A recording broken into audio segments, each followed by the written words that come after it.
Keyingi mana bu ifodadan demak x plus y topish kerak ekan. Bu yerda demak x kub plus y kubi teng x ni 9-si plus y ni 9-si va ikkalasining ko'paytmasi -2 bo'lsa, yig'indisini top deyapti. Demak, buni kubini ochib chiqsak, mana shunaqa bo'ladi mana.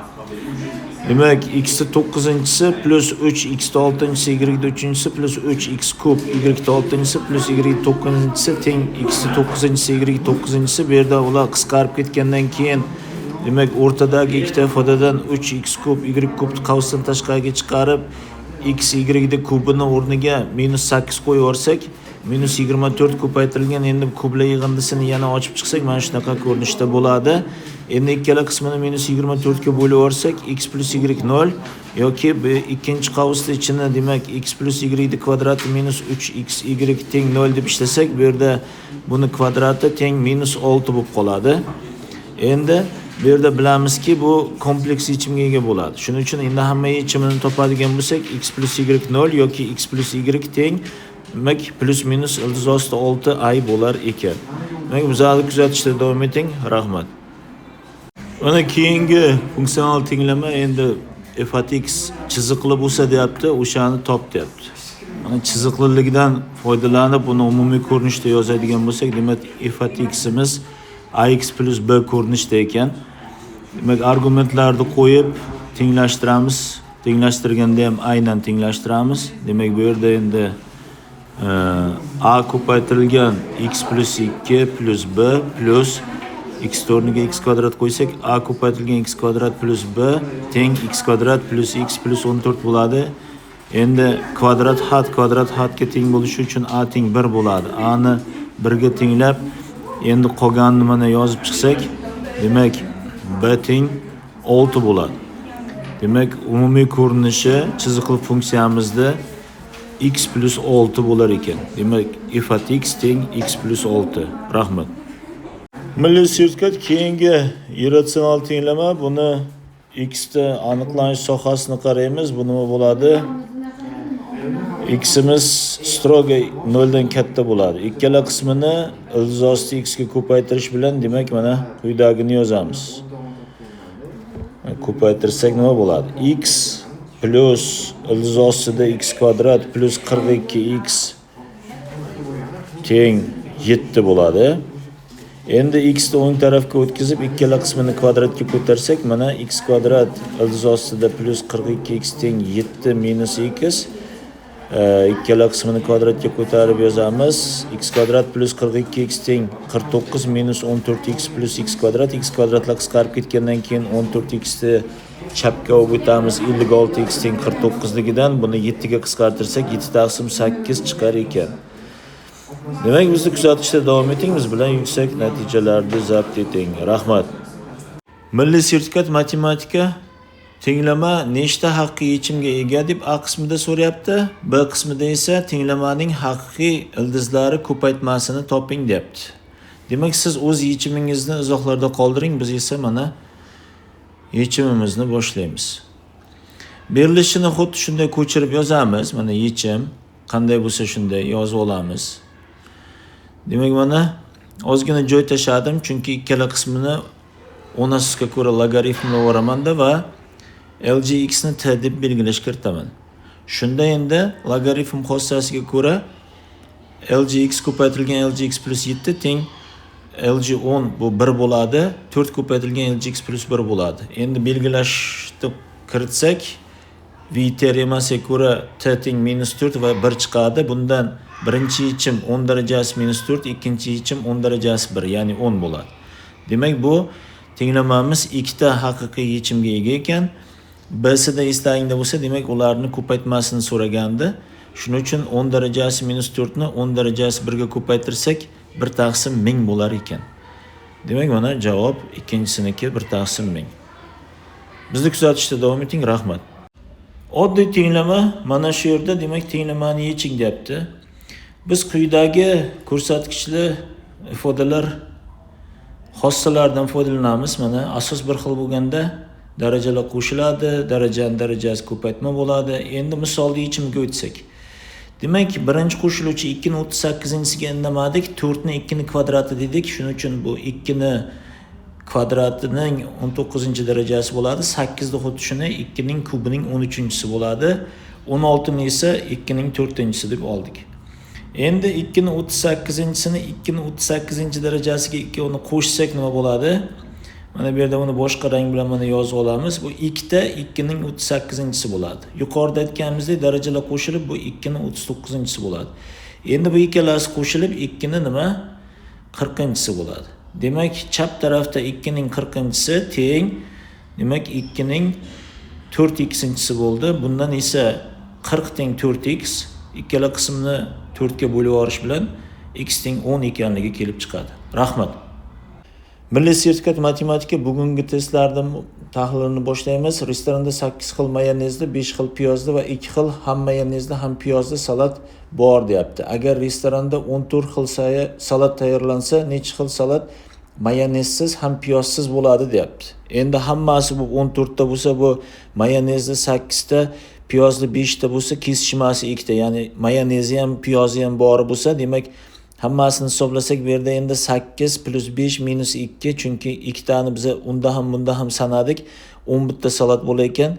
Demak, jami 14 ta bo'lsa, qolgan 3 tasida piyoz ham mayonez ham bo'lmaydi.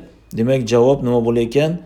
3 xil salat mayonezsiz, piyozsiz bo'lar ekan. Rahmat. Keyingi mana milliy sertifikat bugungi tushgan misollardan sotuvchi narxi 500 ming so'm bo'lgan ko'ylakni 410 ming so'mga sotsa qancha zarar ko'radi deyapti. Demak, 500 mingni 100% desak, 410 mingni p% desak, p%ni topadigan bo'lsak, bu 410 ming ko'paytirilgan 100 taqsim 500 ming bo'ladi. Buni qisqartirib o'rganimizdan keyin 410 taqsim 5 bu 82% bo'ladi. Ya'ni 82% ga sotgan bo'lsa 18% zarar bo'lgan. Javob 18% zarar qilgan. Keyingi misolda demak buni ildiz osti 10 minus 2 ildiz osti 21 plus ildiz osti 10 plus 2 ildiz osti 21 ni quyidagicha mana yozib olamiz. Endi bu yerda ildiz osti 7 minus ildiz osti 3 plus ildiz osti 7 plus ildiz osti 3 bo'lsa, bular qisqarib ketgandan keyin 2 ildiz osti 7 qoladi. Bu yerda endi birdan demak musbat bo'lganligi uchun modul belgisini qoldirib yozdim. Demak, javob 2 ildiz osti 7 bo'lar ekan. D javob. Rahmat. Milliy sertifikat 5-oktyabr tinglamani yeching deyapti. Demak, modul A 0 ga teng bo'lsa, faqat A 0 ga teng bo'ladi. Bu yerda endi mana x kvadrat plus x plus 1 ni 0 ga tenglab ishlasak, bu yerda diskriminant manfiy, shuning uchun bu haqiqiy yechimlarga ega emas.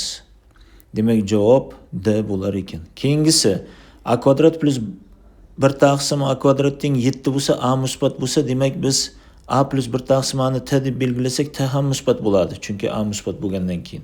Endi buni ikkala qismini kvadratga ko'tarib, mana shu ko'rinishda yozib olamiz va a kvadrat plus 1 taqsim a kvadratni t kvadrat minus 2 ligini topib va berilishiga ko'ra 7 ga tenglab, demak kublar yig'indisini mana shunaqa ko'rinishda yozib, birinchi qavsni o'rniga 3 topilgan t musbatligini hisobiga va ikkinchisida demak 7 dan 1 ni ayirib 6 bo'ladi, 18 javob chiqar ekan. B javob. Milliy sertifikat matematika 5-oktyabr 2025-yil tenglamani nechta haqiqiy ildizga ega deyapti. Demak, birinchi holatda sinus x ni musbat deymiz. Bu yerda x teng 1 chiqadi. Keyin qo'yib ko'rsak sinus 1 da musbat bo'ladi. Yechim sifatida olamiz. Ikkinchi safar sinus x ni manfiy desak, x teng minus 1 chiqadi. Bu ham bir yechim bo'ladi. Demak, ikkita haqiqiy yechimga ega ekan. Ya'ni ular x teng plus minus 1. Keyingisida demak tengsizlikda yeching deyapti. Buni ikkala qismini o'rtasiga ko'ra logaritmlaymiz va logaritm xossasidan foydalanib buni yozadigan bo'lsak, 5 logaritm o'rtasiga ko'ra x ning kvadrati katta 3 plus 2 logaritm o'rtasiga ko'ra x bo'ladi. Logaritm o'rtasiga ko'ra x ni t deb belgilab diskriminantni topib, t1 t2 ni topadigan bo'lsak, u minus 3 taqsim 5 va 1 bo'ladi. Endi buni parabola deb qarasak, katta bo'lsa nollarini tashqarisi bo'ladi. Endi bu yerda birinchi holatda demak logaritm o'rtasiga ko'ra x ni kichkina logaritm o'rtasiga ko'ra 6 darajasi minus 3 taqsim 5 deb olamiz. Ikkinchi safar logaritm o'rtasiga ko'ra x katta logaritm o'rtasiga ko'ra 6 desak, to'g'ri javob A chiqar ekan. Rahmat.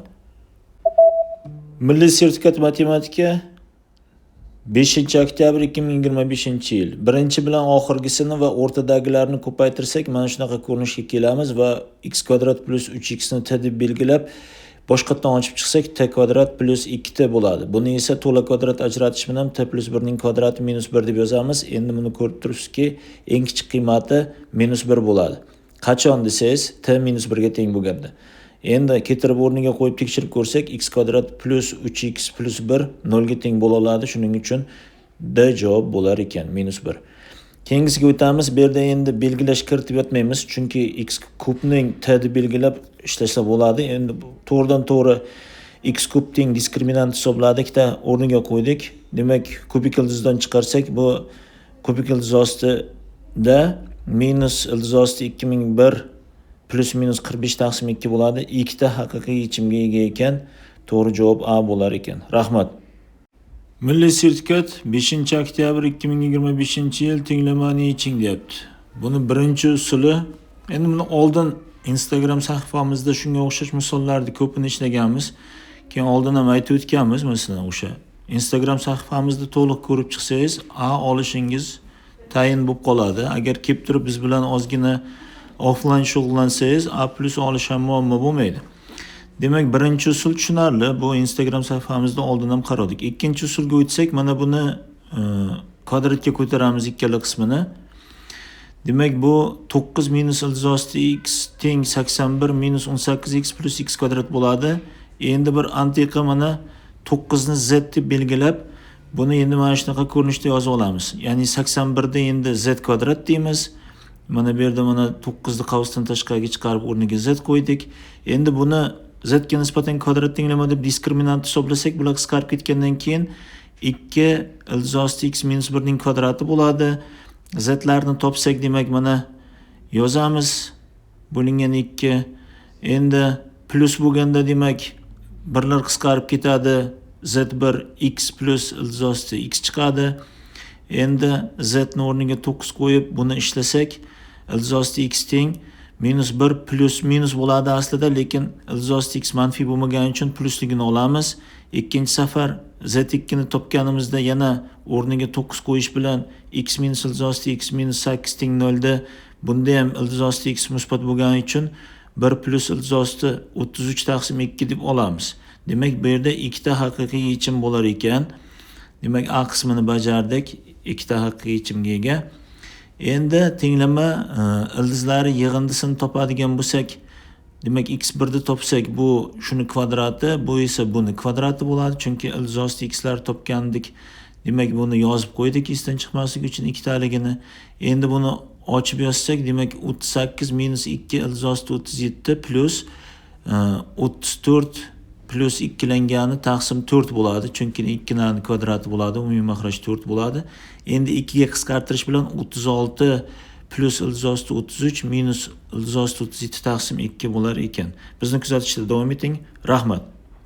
Milliy sertifikat matematika 5-oktyabr 2025-yil aniq integralni hisoblang deyapti. Mana x ko'paytirilgan y darajasi x kvadrat dx 0 dan 2 gacha aniq integralni hisoblasak, bu yerda endi x ni differensial ostiga kiritsak, shunaqa ko'rinishda kiradi. 1/2 ni integral oldiga chiqaramiz. 1/2 ko'paytirilgan 0 dan 2 gacha integral nima bo'ladi? Y darajasi x kvadrat d x kvadrat bo'ladi. Endi uni aslida buni ko'pchilik x kvadratni z deb belgilab bir narsalar qilib hisoblaydi. Biz birdan mana yozamiz. Mana 1/2 buni boshlang'ichi y darajasi x kvadrat bo'ladi. 0 dan 2 gacha Newton-Leibnizga ko'ra 1/2 ko'paytirilgan qavs ichida y ning 4-si minus y ning 0-si. Y ning 0-si 1 ga teng. Shuning uchun endi javobni yozib qo'yayotgan bo'lsak, 1/2 ko'paytirilgan y ning 4-si minus 1 bo'ladi. Bu esa C javobga to'g'ri keladi. To'g'ri javob C. Rahmat. Milliy sertifikat matematika 5-oktyabr 2025-yil funksional tenglikdan A'sida f1 minus f minus 1 ni qiymatini hisoblang. B qismida esa f2 minus f minus 2 qiymatini hisoblang deyapti. Uning uchun biz funksional tenglikda x o'rniga 1 qo'yib yozamiz. Ikkinchi holatda minus 1 qo'yib yozamiz. Endi bu yerda chiziqli tenglamalar sistemasi deb qarasak, ya'ni f1 ni a, f-1 ni b deb, demak f1 ni topib olsak, bu f1 2 taqsim 3, f-1 minus 1 taqsim 3 ekanligi kelib chiqadi. Endi demak a qismini hisoblab oldik. Buni ayirmasi 1 ekanligi kelib chiqdi. Ikkinchi b qismini ishlatganimizda x o'rniga 2 qo'yib yozib chiqsak, mana va x o'rniga minus 2 qo'yib yana yozib chiqsak, bunda ham demak chiziqli tenglamalar sistemasi deb qarash mumkin, lekin ungacha bormaydi. f1 ni topganmiz, f1 ni o'rniga 2 taqsim 3 qo'yib, demak f2 ni topadigan bo'lsak, f2 teng bo'ladi 19 taqsim 12 ga.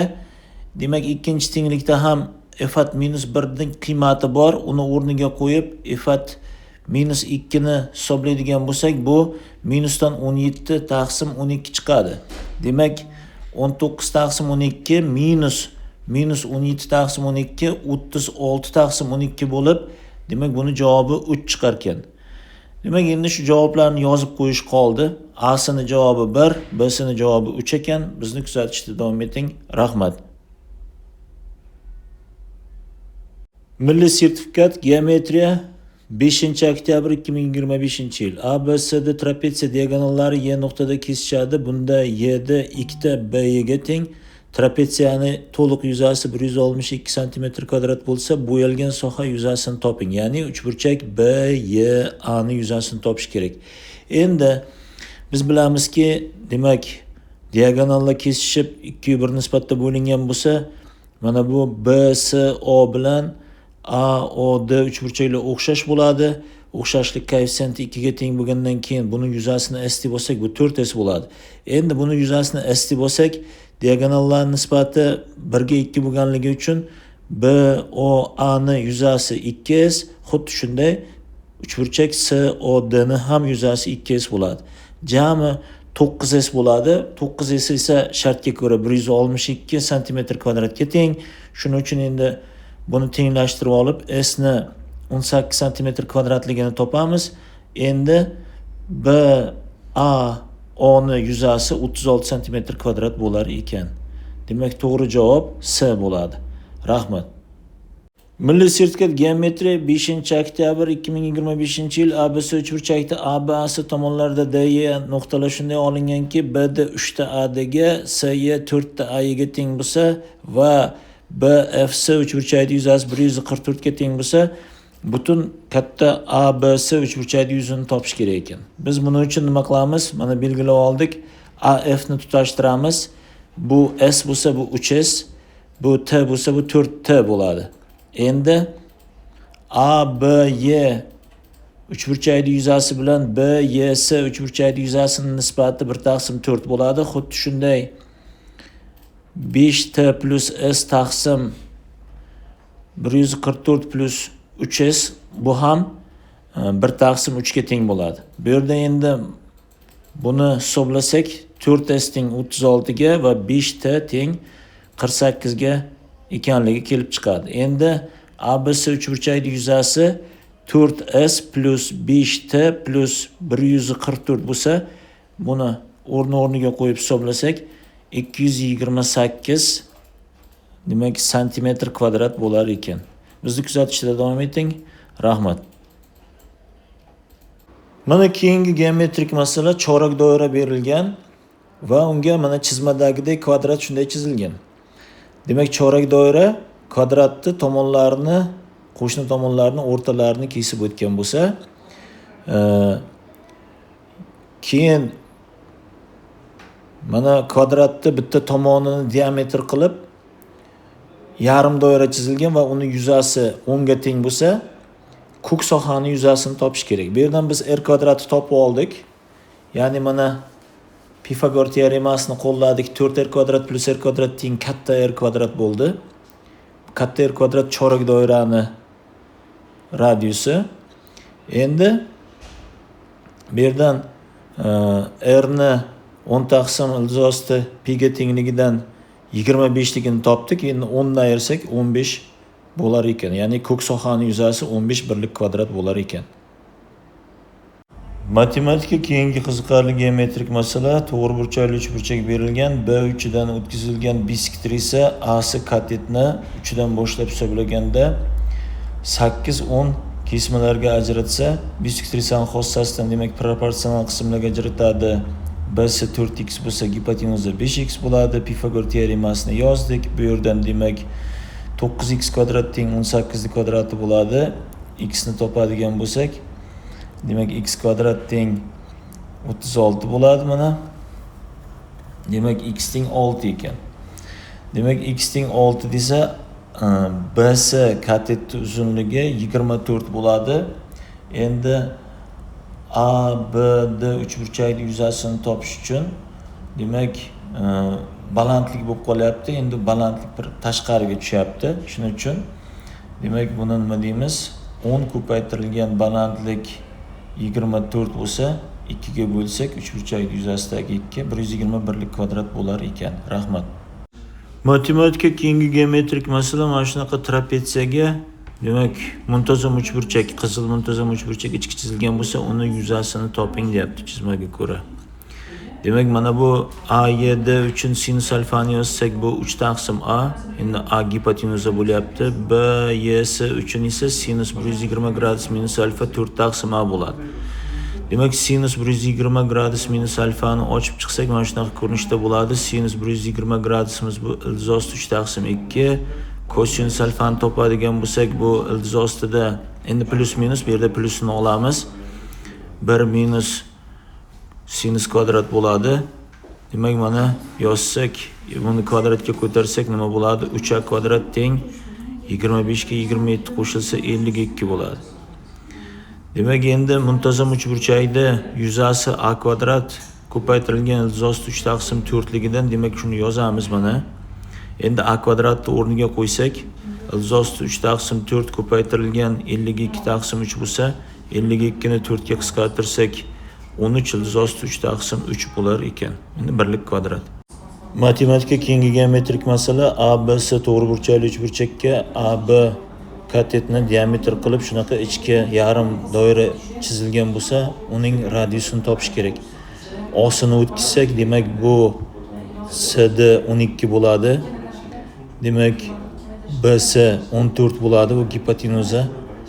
Endi A, O, D, S deltoid bo'lgandan keyin bisektrisa xossasidan OB taqsim OA 14 taqsim 12 bo'ladi.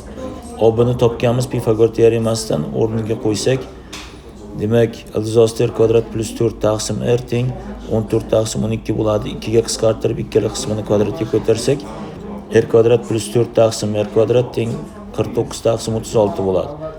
Proporsiyani qo'llaymizda, demak 13 r kvadrat teng 144 bo'ladi. R kvadrat teng 144 taqsim 13. Demak javob radiusi 12 taqsim ildiz 13 bo'lar ekan. Rahmat.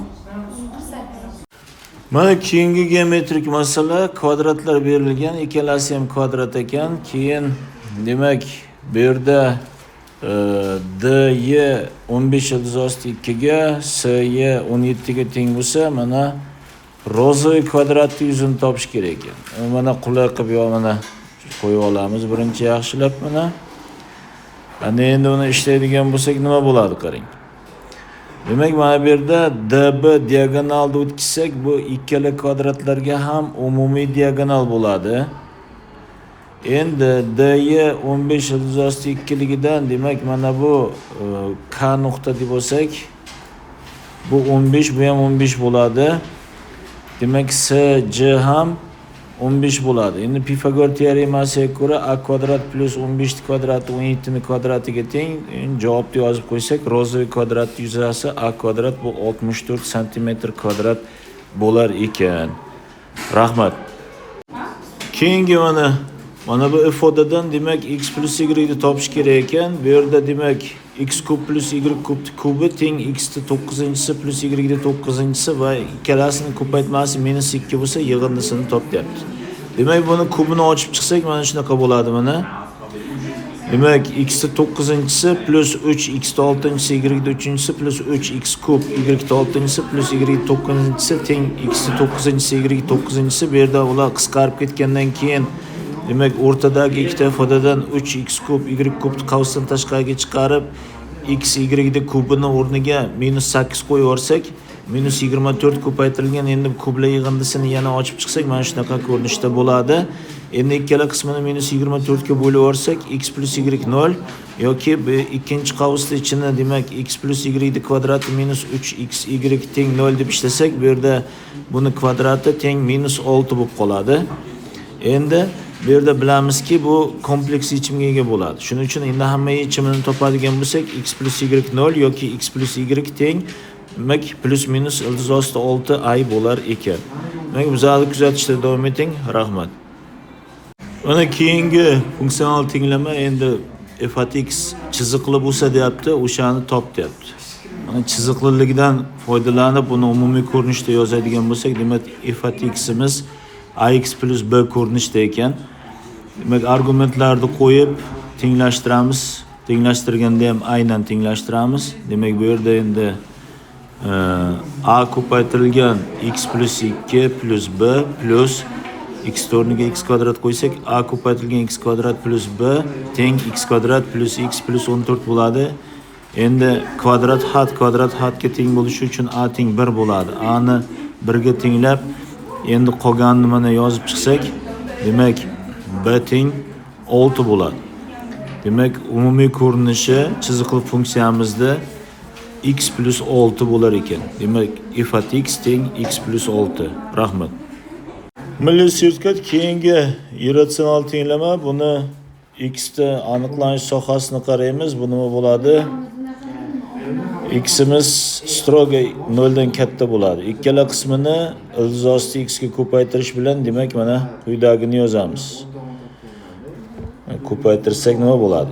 X plus ildiz ostida x kvadrat plus 42x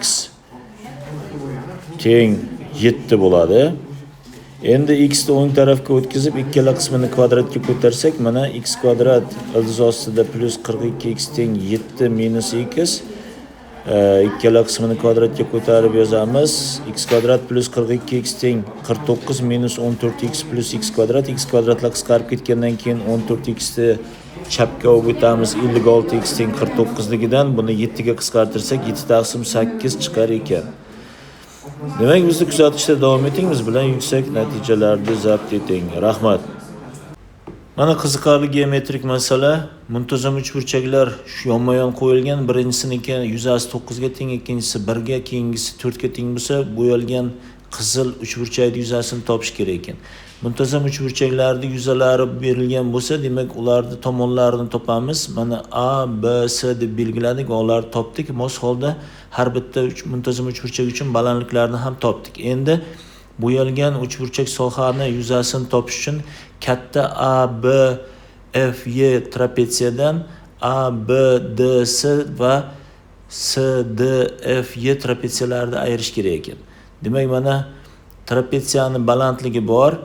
Demak endi o'rta chizig'ini topib balandligiga ko'paytirib yozadigan bo'lsak, mos holda mana katta trapetsiyaniki 35 taqsim 2 bo'lar ekan. Undan keyingi trapetsiyaniki 16 taqsim 2 bo'lar ekan. Undan keyingi eng kichkina trapetsiyacha, ya'ni C, D, F, Y niki 9 taqsim 2 bo'lar ekan. Mana yozdik mos holda. Demak endi katta trapetsiyadan boya aytganda ikkita mana bu trapetsiyalar ayirsak 5 birlik kvadrat chiqar ekan. Rahmat.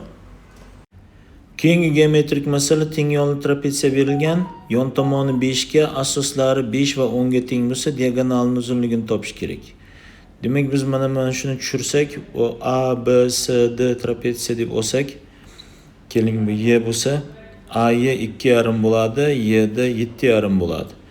Buni h deb belgilasak, Pifagor teoremasiga ko'ra h kvadrat bu 25 minus 2,5 kvadrati 6,25. Ikkinchi tomondan endi b ni kvadrati bu h kvadrat plus 7,5 kvadrati bo'ladi. H kvadratni mos holda o'rniga qo'ysak 25 minus 6,25 plus 7,5 kvadrati 56,25 bo'ladi. Demak, b'ni kvadrati 75 bo'lar ekan. 75 ni demak 25 ko'paytirilgan 3 desak, javob b'da 5 iltizosti 3 bo'lar ekan. Demak, bizni kuzatishda davom eting, biz bilan yuksak natijalarni zabt eting. Rahmat.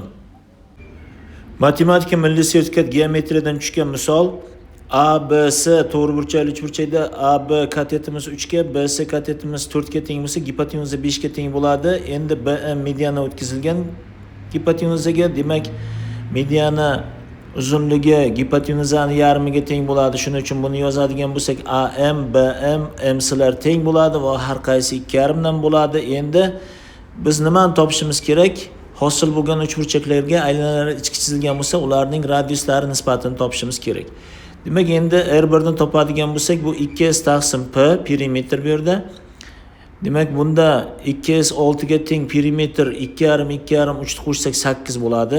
Xuddi shunday R2 ni topadigan bo'lsak, demak, bu yerda ham yuzalari teng 2 ga bo'ladi mediana, shuning uchun yana yuza 6 ligicha qoladi. Endi faqat perimetr 2,5 ga 4 qo'shsak 9 bo'ladi. Endi birinchisini 2 ga, ikkinchisini 3 ga qisqartirgandan keyin, demak, R1 3 taqsim 4, R2 2 taqsim 3 bo'ladi. Ularning nisbatini hisoblaydigan bo'lsak, nima bo'ladi? 9 taqsim 8 chiqadi. Bizni kuzatishda davom eting va biz bilan yuksak natijalarni zabt eting. Rahmat. Keyingi geometrik masala, kvadrat berilgan, BC tomonda diametr qilib yarim doira chizilgan va chizmadagidek mana shunday chizilgan bo'lsa, hosil bo'lgan katta burchakni toping deyapti. Biz buni A deb olsak, kvadrat tomoni 2A bo'ladi. Buni R deb olsak, demak, PQ A plus R bo'ladi. PQ S uchun Pifagor teoremasini yozib, A bilan R ni bir-biriga bog'lasak, mana bu yerda A kvadratlar qisqarib ketadi, R kvadratlar qisqarib ketadi. Keyin ikkala qismini 2A ga bo'lish bilan R teng 2A minus 2R bo'ladi. Bundan esa 3R teng bo'ladi 2A ga. Demak, R ni A orqali ifodaladik. Endi tangens alfani yozadigan bo'lsak, bu R ni o'rniga birdan 2 taqsim 3 qo'yib hisoblasak, tangens alfa 1 taqsim 3, tangens beta 1 taqsim 2 bo'ladi. Tangens alfa plus betani hisoblasak, buni qiymati 1 chiqadi. Demak, alfa plus beta o'tkir burchaklarning yig'indisi, demak, 45 gradus ekan. Endi javob bu 90 edi. 90 dan 45 ayirsak, tettaga 45 gradus qolar ekan. Rahmat. Mana keyingi geometrik masala, ABC teng yonli to'g'riburchakli uchburchak berilgan. Endi uchburchak ichidan shunaqa O nuqta olinganki, demak, AOB 90 gradus bo'lsin burchak va AO 7 ga, BO 4 ga teng bo'lsa, demak, O'sini uzunligini toping deyapti berilishida. Buni endi juda turli yechimlari bor. Biz buni yasashdan qilamiz. Ya'ni O nuqtani mana tashqariga ko'chiramiz va mana shu kuk bilan chizilganini mana O nuqtani tashqariga ko'chirsak, mana shunaqa ko'rinishda, demak, hosil bo'ladi. Chunki A aylanib kelib soat strelkasi bo'yicha aylanib kelib sin ustiga tushadi va endi bu trapetsiya bo'lib qoladi. Chunki mana bu burchaklarimiz 90 dan bo'lsa, demak, endi AO ni davom ettiraversak, demak, buni kesib o'tganda bu 4 bu 3 bo'lsa, O'si 5 ga teng bo'lar ekan Pifagor teoremasiga ko'ra. Endi bu yasashga doir masala ekan, osongina mana shunaqa ko'rinishda ishladik. Rahmat. Mana keyingi geometrik masala, doira berilgan, doira markazida o'zaro kesishuvchi diametrlar o'tkazilgan. Demak, doira yuzini topish kerak. Doirani radiusini R deb olsak, mana kichkina ABO uchburchakda, demak, kosinus alfani yozadigan bo'lsak, kosinus alfa bu R bo'lingan 6 bo'ladi. Katta ASD uchburchakda ham u to'g'riburchakli bo'ladi. Kosinus alfani yozadigan bo'lsak, 10 taqsim 2R bo'ladi. Endi kosinus alfalar teng bo'lganligi uchun mana bu ikkala qismini tenglashtirsak, R kvadrat proporsiya xossasi bo'yicha 30 ga teng chiqadi. Endi doiraning yuzasi PR kvadrat bo'lganligi uchun 30 pi bo'lar ekan. Demak, bizni kuzatishda davom eting. Rahmat. SAT matematika geometrik masala, kvadrat berilgan va mana shunaqa, demak, tomonining o'rtasi va bu yerda 3 dan 2 qismi qilib belgilanganda Bu yerda 4 burchakning yuzasi 15 bo'lsa, kvadratning yuzasini toping deyapti. Demak, biz kvadratni tomonini 6a deb olsak, yuzasi 36a kvadrat bo'ladi. Endi bu berilgan 4 burchak va ikkita 3 burchakning yuzalarini qo'shib 36a kvadratga tenglashtirsak, 15a kvadrat teng 15ligidan a kvadrat birligi kelib chiqadi. Endi 36a kvadratni topishimiz kerak. A kvadratning o'rniga 1 qo'ysak, demak kvadratning yuzi 36 birlik kvadrat bo'lar ekan. Bizni kuzatishda davom eting, biz bilan yuksak natijalarni zabt eting. Rahmat. Keyingi milliy sertifikat geometrik masala, to'g'ri 4 burchakka mana shunaqa yarim doira va chorak doiralar chizilgan. Demak, ular uringan va bu B bu A ga teng bo'lsa, A taqsim B ni so'rayapti. Uning uchun biz mana shunday yasashda o'tkazamiz. Bu 90 gradus bo'lgandan keyin, demak, kichkina radius iltizosda AB bo'ladi. Buni alfa deb olsak, tangent alfa iltizosda AB taqsim 2A bo'ladi. Demak, sinus alfa esa B taqsim 2A minus B bo'ladi. Bu yerda endi birinchi trigonometrik tenglikni ayniyatni ikkala qismini sinus kvadratga bo'lib olish bilan, demak, mana shu ko'rinishdagi tenglamaga kelamiz.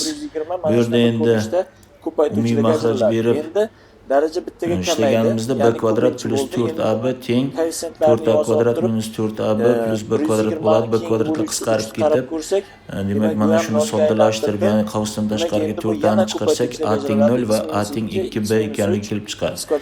A teng 2b bo'lganda, demak, nisbati 2 ga teng bo'lar ekan. A teng 0 ni ola olmaymiz. Rahmat. Demak, javob x teng 1. Milliy sertifikat keyingi geometrik masala mana shu chizmada, demak, teng yonli AB bilan AC teng ekan va mana shunaqa Z, Y'larda ayirmasi 6,5 bo'lsa, demak, yon tomonni topadigan bo'lsak, bu demak T deb olayotgan bo'lsak, AB ni, demak, AC ham T bo'ladi, T 10liga kelib chiqadi. Endi ABT va ATSlar uchun kosinus teoremasini yozib, birinchisini 4 ga, ikkinchisini 9 ga ko'paytirib qo'shib yuborish bilan mana osongina x ni topishimiz mumkin. Demak, mana nima uchun bunday qilyapmiz? Kosinus alfadan qutulish uchun. Chunki mana yozib qo'yadigan bo'lsak, bittasi minusdan, ikkinchisi plusdan bo'ladi. Chunki bu alfa bo'lsa, demak, beta pi minus alfa bo'ladi. Demak, mana bu qo'shib o'rganimizda kosinus aytganimdek qisqarib ketdi. 1300 minus 468 bo'lingan 13 bo'lsa, buni mana hisoblab olamiz. Demak, 832 ni 13 ga bo'lsak 64 ekanligi kelib chiqadi. Demak, x kvadrat 64 bo'lsa, demak, x imiz plus minus 8 chiqadi. Endi geometriyada bo'lgandan keyin uzunlik minus 8 bo'la olmaydi. Javob 8 bo'lar ekan. Rahmat. Milliy sertifikat keyingi geometrik masala, to'g'ri 4 burchak berilgan, bitta yarim doira, bitta chorak doira chizilgan bo'lsa, demak, mana bu B bu A ga teng bo'lsa, demak, aylana tashqarisidagi nuqtadan o'tkazilgan urinmalar tengligidan, demak, buni tomoni 2a. Endi bu b bo'lsa, sinus alfani topadigan bo'lsak, sinus alfa nima bo'ladi? B bo'lingan 2a minus b bo'ladi. Bu 90 gradusligidan, demak, bu radiusimiz iltizosda AB bo'lgandan keyin tangent alfamiz iltizosda AB taqsim 2a bo'ladi.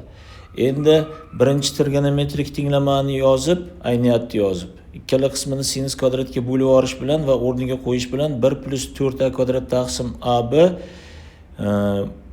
4a kvadrat minus 4ab plus b kvadrat taqsim b kvadrat bo'ladi. Umumiy makhraj beramiz, b kvadrat bo'ladi. B kvadrat plus 4ab teng 4a kvadrat minus 4ab plus b kvadratlar qisqarib ketgandan keyin 4a ni qavsdan tashqariga chiqarsak, a teng 0 va a teng 2b ekanligi kelib chiqadi. Bizda endi masalada a taqsim b ni so'raganda, bu esa 2 chiqar ekan. Bizni kuzatishda davom eting, biz bilan yuksak natijalarni zabt eting. Milliy sertifikat geometrik masala, A, B, S 3 burchak berilgan, A da balandlik tushirilgan, demak, S, B ni 3 2 qismlarga ajratgan. A burchagimiz 45 gradus bo'lsa, A, B, S 3 burchak yuzasini topish kerak. Buni alfa, buni pi taqsim 4 minus alfa deb, tangens alfa 2 taqsim h, tangens pi taqsim 4 minus alfa 3 taqsim h deb yozib olamiz. Demak, tangens pi taqsim 4 minus alfani ochib chiqib yozadigan bo'lsak, bu tangens Mana pi taqsim 4 minus alfa bu 1 minus tangens alfa taqsim 1 plus tangens alfa bu esa 3 taqsim hga teng. Tangens alfani o'rniga 2 taqsim hlarni qo'yib hisob kitob ishlarini amalga oshirsak, bu yerda demak proporsiyadan foydalanib ko'paytirib olganimizda h kvadrat minus 2h teng 3h plus 6 bo'ladi. Bir tarafga o'tkazsak h kvadrat minus 5h minus 6 teng 0 bo'ladi. Bundan h teng 6, h teng minus 1 bo'ladi. H teng 6 bo'lganda demak balandlik 6, asos 5 bo'lsa, ko'paytmasini yarmi bo'lsa, demak nima bo'ladi? 5 ko'paytirilgan 6 taqsim 2 bu uchburchak yuzasi 15 birlik kvadrat bo'lar ekan. Demak, bizni kuzatishda davom eting, biz bilan yuksak natijalarga erishing. Rahmat. Milliy sertifikat keyingi geometrik masala mana shunday chizma berilgan. Demak, mana shuni davom ettirsak va buni ham davom ettirsak, bu harflar qo'yib chiqamiz. Endi mana bu yerda bu alfa bu bisektrisa ham balandlik bo'lyapti, chunki diametrga tiralgan. Endi Pifagor teoremasiga ko'ra, demak, b'da 3 ga teng. Endi bu ham balandlik, ham bisektrisa bo'lgandan keyin mediani ham bo'ladi. Demak, ABC uchburchagimiz teng yonli bo'ladi. ABC uchburchagimiz teng yonli bo'lsa, A'si 5 ga teng bo'ladi. Endi mana bu qismi x bo'lsa, qolgani 5 minus x bo'ladi. Endi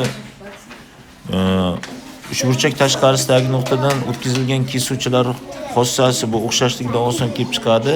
Ya'ni bu ko'paytmalar tengligidan demak x ni topadigan bo'lsak, javob x'imiz 1,4 bo'lar ekan. Rahmat. Milliy sertifikat geometrik masala, kvadrat berilgan, bisektrisa o'tkazilgan. Demak, bisektrisa o'tkazilganda bu yuza 4 ga, bunisi 5 ga teng bo'lsa, ya'ni ADY uchburchak yuzasi 4, DYF yuzasi 5 bo'lsa, proporsional kesmalar ajratadi. Uni isbotlash qiyin emas. Demak, buni beta, buni pi minus beta desak, mana bu 4 ta, bunisi 5 ta bo'lishligini mana isbotlaymiz. Demak, bisektrisa uzunligini L desak, mana bu 8 ga teng, bunisi demak mana 10 ga teng bo'ladi. Demak, mana buni isbotladik. Endi Pifagor teoremasiga ko'ra bu 4n, bu 5n bo'lsa, AF 3n bo'ladi. 3n esa 9 taga teng. Bu yerda n teng 3 ta bo'ladi. Endi shunday qilib, demak, CFB uchburchak yuzasi 3 bo'ladi. Endi topilish kerak bo'lgan DFC ni yuzasi kvadratni yuzasini yarmiga teng. Bundan esa demak 4, 5, 3larni yig'indisiga teng bo'lar ekan. Demak 12 birlik kvadrat bo'lar ekan. Rahmat. Milliy sertifikat geometrik masala mana shunaqa tomoni A ga teng bo'lgan muntazam oltiburchak berilgan va muntazam oltiburchak ichida shunday nuqta olinganda 3 ta uchburchaklarda yuzalari mos holda 6, 8, 9 bo'lsa, demak mana bu A yuzani topish kerak ekan. Buni davom ettirsak, bu muntazam tomoni A ga teng bo'lgan uchburchak hosil bo'ladi. Buni T desak, demak bu 6 ga teng bo'lganligi uchun demak mana pastda yasab olgan muntazam uchburchagimizda bu 6 minus T bo'ladi. Endi buni hammasi 8 ligidan buni T deb olgan bo'lsak, bu 8 minus T bo'ladi. Endi bu yerda bu ikkalasini yig'indisi 9 deb berish kerak. Shuning uchun 1 plus T bo'ladi. Endi ikkalasini qo'shsak, demak muntazam uchburchak tomoni A ga teng bo'lsa, A kvadrat yuzasi 3 taqsim 4 7 ga teng bo'ladi. Muntazam oltiburchakning yuzasi esa 3A kvadrat yuzasi 3 taqsim 2 bo'ladi. Undan demak 23, ya'ni 6 plus 8 plus 9 da ayirsak A yuza qoladi. Endi mana shu A kvadrat yuzasi 3 ta o'rniga 28 qo'yib buni hisoblasak, bu 42 bo'ladi. 42 dan 23 ta ayirsak, demak javob topilish kerak bo'lgan sohaning yuzi 19 birlik kvadrat bo'lar ekan. Rahmat. Milliy sertifikat geometrik masala, ABC uchburchak berilgan, B'da A'ni 7, D'ni 9 kesmalarga ajratgan bo'lsa, endi B'ni uzunligini toping deyapti. Bu yerda bu S'ni alfa desak, demak bu uchburchaklar o'xshash bo'ladi. Ya'ni qaysi? ABC bilan uchburchak nima? D BDS o'xshash bo'ladi. O'xshashlikdan endi sinuslar teoremasini yozadigan bo'lsak, Endi buni to'g'ridan to'g'ri yozsak ham bo'ladi. O'xshashlikdan demak bettani qarshisidagi 16 kichkintoyda bettani qarshisidagi t ga nisbati, ya'ni 16 taqsim t. Ikkinchisida demak t taqsim 9 bo'ladi. Mana yozdik. O'zi asli sinuslardan kelib chiqadi. Endi t kvadrat 9 ko'paytirilgan 16 bo'lsa t 12 ekanligi kelib chiqadi. Demak b esa 12 ga teng ekan. Milliy sertifikat geometrik masala. Mana a b s uchburchak berilgan. C ga bisektrisa va b da mediana o'tkazilgan va ular q nuqtada kesishgan bo'lsa, mana bu uchburchak sohasi yuzasi a ga, buniki b ga teng bo'lsa, ularning yig'indisi 234 cm² bo'lsa, ABC uchburchak yuzasini topish kerak. Buning uchun biz mana CQ bisektrisa ham balandlik bo'lganligidan, demak CD bilan CB tengligini ko'ramiz. Undan esa mana bu CQB uchburchak yuzasi ham A ga teng bo'ladi. Endi C bisektrisa bo'lsa, demak bu proporsional qismlarga bo'ladi. Shuning uchun AY 2A bo'lganda YB A bo'ladi. Yuzalar ham mos holda, demak mana bu 2B ga teng bo'ladi.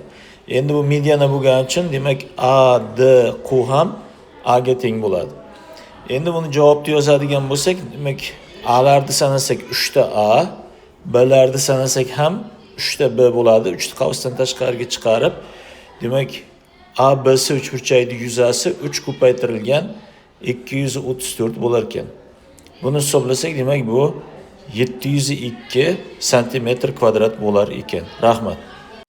Milliy sertifikat keyingi geometrik masala. To'g'ri burchakli uchburchak berilgan. Doiraning markazi gipotenuzada bo'lsa, demak mana buni katetlarini A, B deb olamiz. Endi to'g'ri burchak bilan doira markazini tutashtirsak, bu 45 gradusdan bisektrisa bo'ladi. O'shaning xossasiga ko'ra, ya'ni proporsional kesmalar ajratishidan yoki o'xshashligidan nima qilamiz? A, B ni R orqali ifodalay olamiz va to'g'ri burchakli uchburchak uchun katetlari A, B bo'lgan va gipotenuzasi 11 plus 2R bo'lgan to'g'ri burchakli uchburchak uchun Pifagor teoremasini qo'llaymiz.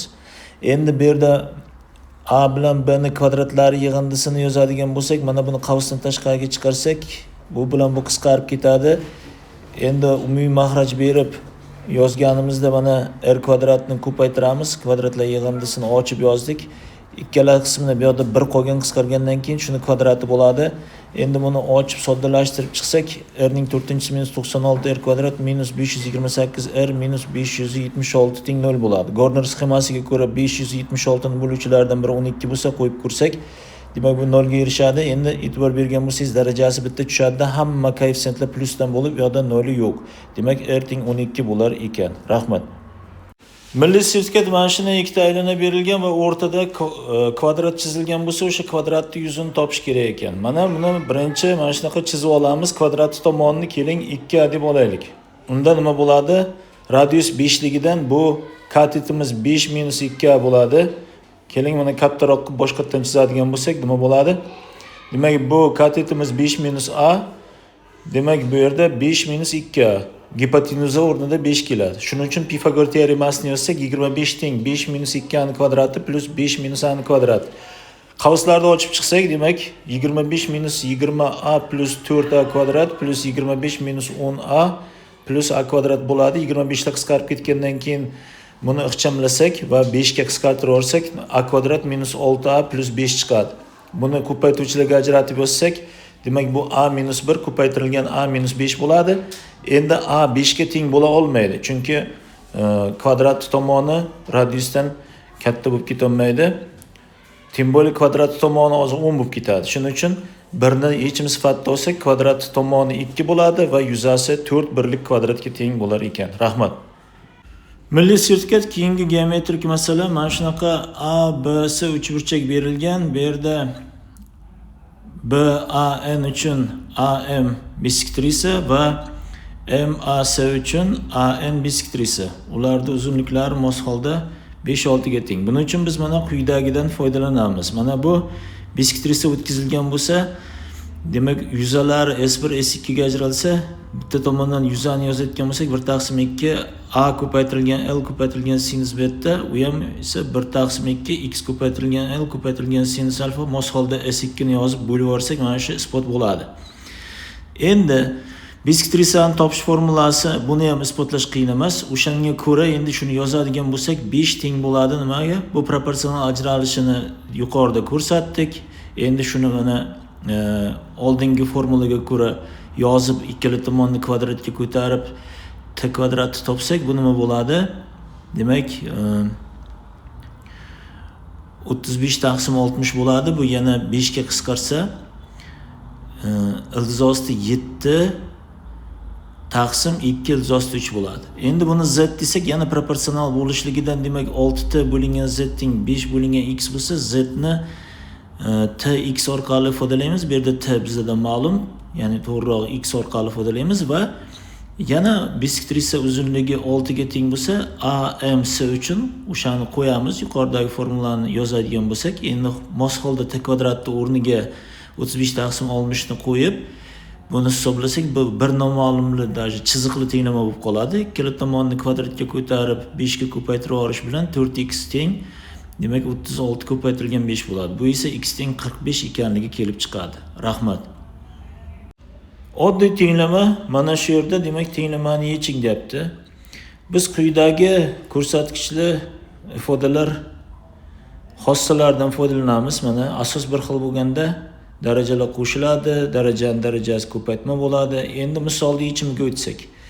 Demak, birinchi qo'shiluvchi 2 ni 38-siga indamadik, 4 ni 2 ni kvadrati dedik. Shuning uchun bu 2 ni kvadratining 19-darajasi bo'ladi. 8 ni xuddi shuni 2 ning kubining 13-si bo'ladi.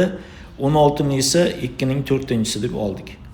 Endi 2 ni 38-sini 2 ni 38-darajasiga 2 ni qo'shsak nima bo'ladi? Mana bu yerda uni boshqa rang bilan mana yozib olamiz. Bu 2 ta 2 ning 38-si bo'ladi. Yuqorida aytganimizdek darajalar qo'shilib bu 2 ning 39-si bo'ladi. Endi bu ikkalasi qo'shilib 2 ni nima? 40-si bo'ladi. Demak, chap tarafda 2 ning 40-si teng demak 2 ning 4x-si bo'ldi. Bundan esa 40 teng 4x ikkala qismni 4 ga bo'lib yuborish bilan x teng 10 ekanligi kelib chiqadi. Rahmat. Milliy sertifikat keyingi geometrik masala kvadrat mana shunaqa chizilgan aylana bo'lsa, MK 4 ga teng bo'lsa, mana kvadratni yuzini topish kerak ekan. Mana shartini qisqa yozdik. MK 4 ga teng kvadrat. Mana shunaqa AD tomonga P nuqtada o'rinlovchi va BC dan o'tuvchi aylana chizilgan. Kvadrat yuzini topish kerak. Mana bu qo'shimcha chizmalarni o'tkazsak, bu uchburchaklar o'xshash bo'ladi, chunki mana mos holda tortib turgan yoylari bir xil bo'lgani uchun. Endi bu katta uchburchakda tangent alfa 1/2 bo'lsa, kichkina uchburchakda ham tangent alfa 4/a ga teng. Buni tenglashtirib olsak, a teng 8 dagi kelib chiqadi. Demak, endi kvadrat tomoni 2a bo'lsa, kvadrat tomoni 16 bo'ladi. Demak, yuzasi 16 ning kvadrati bo'ladi. Demak, javob ABCD kvadratimizning yuzasi 256 birlik kvadrat bo'lar ekan. Milliy sertifikat geometriya teng yonli, yon tomoni 1 ga teng bo'lgan, asosdagi burchagi 72 gradus bo'lgan uchburchakning asosining uzunligini toping deyapti. Mana chizmasi. Endi mana bunaqa biskvitrisa o'tkazamiz. 72 ni 2 ga bo'lsak 36 gradusdan bo'ladi. Endi uchidagi burchak ham 36 gradus bo'lsa, bu teng yonli bo'ladi. Ya'ni endi harflarni qo'yib chiqaylik. Mana A, B, C, D bo'lsa, B, D bilan A, D teng bo'ladi. Demak, endi uchburchaklar o'xshash bo'lib qoladi. Ya'ni A, D, C bilan B, A, C o'xshashligidan foydalanib x kvadrat plus x minus 1 teng 0 kvadrat tenglamani yechsak, yechimlari demak minus 1 plus minus ildiz osti 5/2 bo'ladi. Endi bu yerda plusligini olamiz. Ildiz osti 5 minus 1/2 bo'lar. Milliy sertifikat matematika chizmada berilgan ma'lumotlar asosida bo'yalgan soha yuzasini toping deyapti. Endi buni mana chizib olsak kattaroq qilib, demak bu A, B, C, O bo'ladi. Endi bu 6 6 bo'lsa, endi bu markaz O bo'layotgan bo'lsa, bu nima? Rom bo'lib qoladi. Endi AD 6 ildiz osti 2 ga teng bo'lsa, endi bu rom bo'lganligi uchun 120 gradus. D burchak, ya'ni AD C miz 60 gradus bo'ladi. Sinuslar teoremasidan foydalanib C burchakni topib olsak, u 45 gradusligi mos holda SAD esa 75 gradusga kelib chiqadi. Ana endi bo'yalgan sohani topish uchun mana shu ASD uchburchakdan AOS uchburchak yuzasini ayirib tashlashimiz kerak. Endi shuni mana yozyapmiz.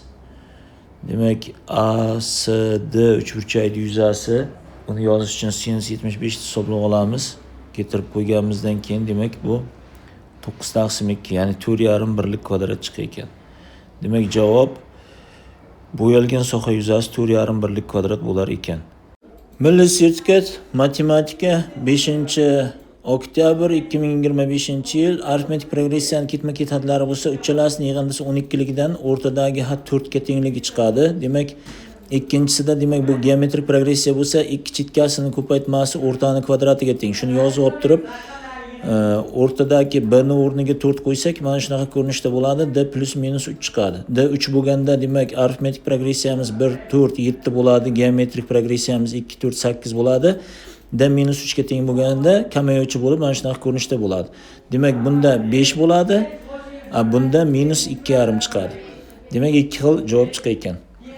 Keyingisida demak yana arifmetik progressiya berilgan bo'lsa, 9-hadi 3 ko'paytirilgan 3-hadi bo'lsa, demak buni yozib olayotgan bo'lsak, 9-hadi A1 plus 8 ni 3 ko'paytirilgan A3 ni o'rniga A1 plus 2 deb yozib olamiz. Ikkinchisini ham xuddi shunday yozib olganimizda, demak birinchisida qavslarni ochib chiqib A1 da D orqali ifodalasak, A1 bilan D teng ekanligi kelib chiqadi. Demak, D ni o'rniga A1 qo'yib, A1 ni 4 ekanligini topamiz. Bundan D ham 4 ekanligi kelib chiqadi. S10 ni yozayotgan bo'lsak, 2A1 plus n-1 ko'paytirilgan D taqsim 2 bo'ladi. Bu yerda 10ligidan 9 ko'paytirilgan 4 plus 8 ko'paytirilgan 5 bo'ladi. Bu 220 ga teng bo'lar ekan. Keyingisi demak mana ifodani qavslar ochib chiqilgandagi koeffitsiyentlar yig'indisini toping deyapti. Bu yerda endi Pascal uchburchagida koeffitsiyentlar yig'indisi 2 ni darajasi bo'ladi. Bu yerda endi koeffitsiyentlar yig'indisi 3 bo'lgani uchun 3 ning 5-darajasi bo'lar ekan. Demak, to'g'ri javob D bo'lar ekan. Demak, mana o'sha koeffitsiyentlarni yozayotgan bo'lsak, endi mana shuni yozib chiqayotgan bo'lsak, demak shart emas. Demak, 3 ning 5-si bo'lar ekan. Bu esa 243 bo'ladi.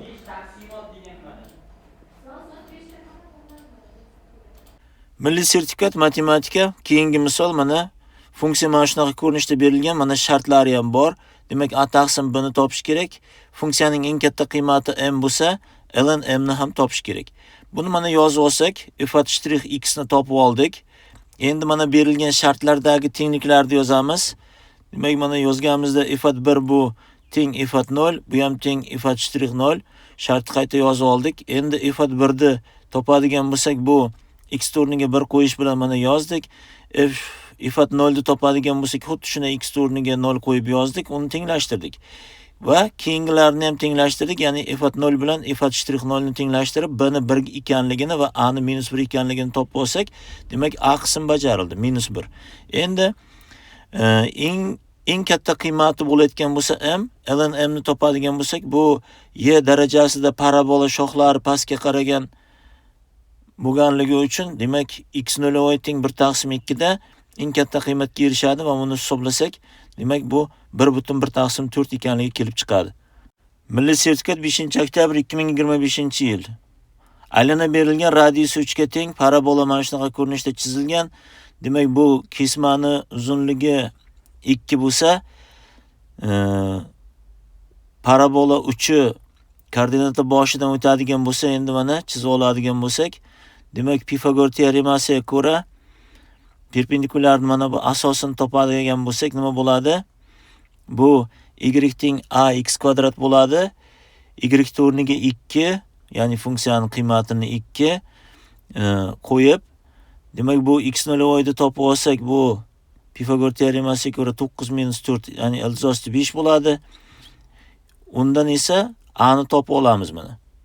Mana ax kvadrat bo'layotgan bo'lsa, y o'rniga 2, x0 o'rniga ildizosti 5 qo'ysak, a 2/5 bo'ladi.